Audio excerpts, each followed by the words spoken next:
Destiny is calling even now. This is a reality check.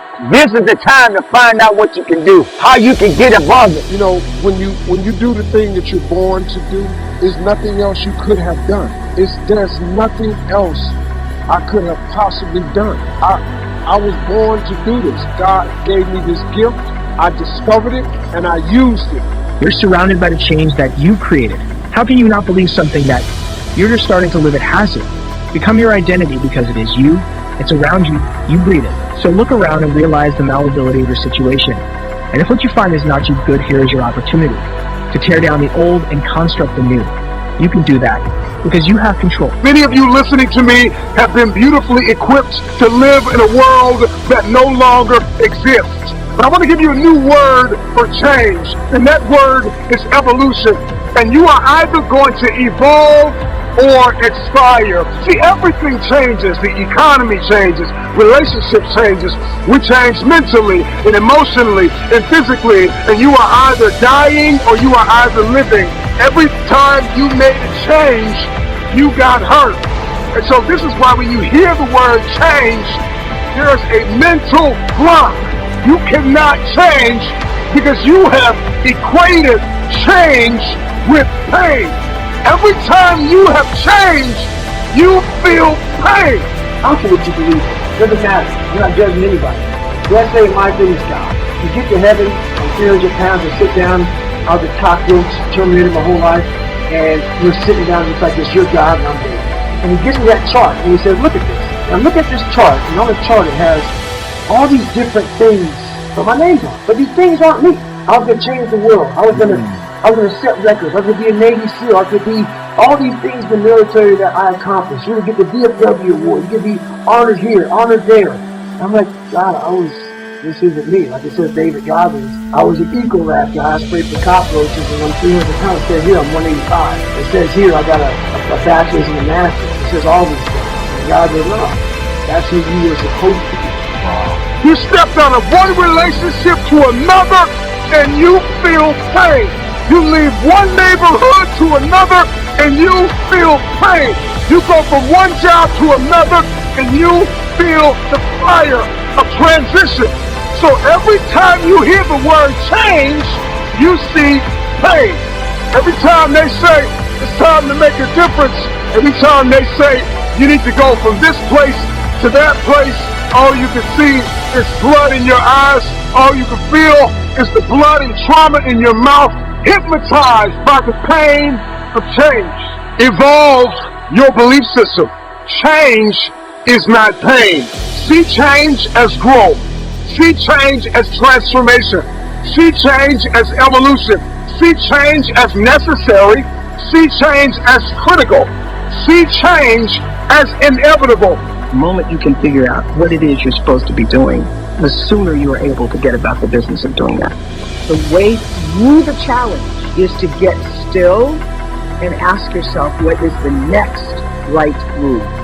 Not think about, oh, I got all of this to do. What is the next right move? And then from that space, make the next right move and the next right move. And not to be overwhelmed by it because you know your life is bigger than that one moment. You know you're not defined by what somebody says is a failure for you. Because failure is just there to point you in a different direction. I've learned to appreciate living in the moment, and I ask that you do too. I'm asking this graduating class, those of you here, I've asked all of my viewers in America and across the world to do this one thing. Keep a grateful journal. Every night, list 5 things that happened this day. It's within your grasp. So start the new movie, the new story, and make yourself a hero. And set out to find yourself. Again, where's your finish line? Where's your maximum? Ever think about that question? Where's your indication that you've hit your peak? It's an interesting question because when you look closely, you'll find that there truly is no answer. Right people point to fatigue feeling. Tired, maybe they're happy with the result. How you could go beyond it. How you could look up to the sky instead of looking down at the dirt. This is that opportunity, ladies and gentlemen. Don't be afraid now. Be strong. Don't be weak. Be powerful. Don't worry about the things you cannot control. Make the most of what you have. And from the bottom of my heart, conduct your business. You think you bad? How bad do you really think you are? Are you really bad enough to know what it is that you want? You've got to discover your God-given gift. Your gift is the thing you do the absolute best with the least amount of effort. As soon as you discover that, your life changes. You have two important days in your life. The day you're born and the day you discover why. The why is directly tied to your gift.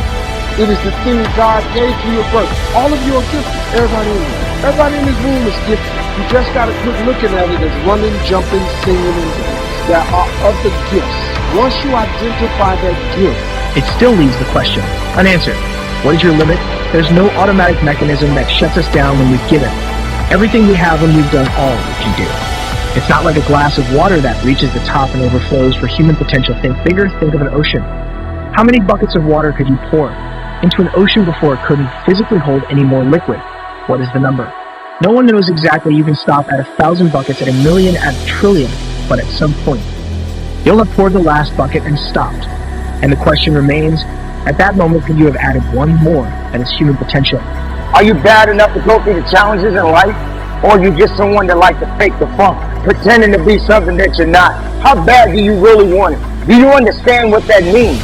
Do you understand how aggressive you gotta be? Do you understand even when you're aggressive, you still gotta have patience? Do you really understand the work that has to be applied to it? Because you can want all day long, but if you don't apply action to it, then how can you achieve? How can you achieve the greatness that's within you? How bad do you really want it? Do you want what's coming? Or do you even understand what's coming? Can you even comprehend it? A lot of people ain't ready for it. Maybe you're not ready for it. the Bible says your gift will make room for you and put you in the presence of great men. That's what your gift is. You got to discover that. Just sit down with yourself and think, what is it you do the absolute best with the least amount of effort? What is that? That's what if teaching is your thing, teaching is it. If connecting the dots, networking is it, networking it is. Some people are careful people better. Some people babysit. Come on, man, do what you're doing. Because babysitters turn into daycare centers. Daycare centers turn into businesses. Those businesses turn into millions of dollars. Look, I'm gonna tell you something real. You can be rich if you make the decision. You just gotta stop. If you could think of how to make $1 million, wouldn't you have? It's mind-blowing. Every time you thought you'd give it, you're only relying to yourself, and not in the sense that you weren't trying hard or what you did wasn't important, but in the sense that you artificially created your own finish line. You determined your stopping point.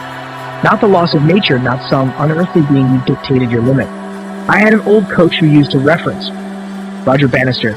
He was the first person to break the 4-minute mile, a feat that at the time was simply unheard. Please do watch our other motivation videos on the screen now. Thank you.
you.